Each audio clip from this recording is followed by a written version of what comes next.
そうか。小学校で演習物を3と教えるべきか3.14と教えるべきか真剣に話している。バカみたい。バカみたい。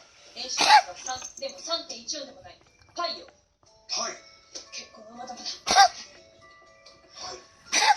村井君なんだか宗教上の理由とかで。結婚はまだいい。それよりお父さん、これ何？食うなら買ってきてほしいって言われ駅前のスーパーで。牛肉だけで。月曜の夕食ビーフカレーだったの。それは第1月曜日の夕食。第3月曜はチキンカレー。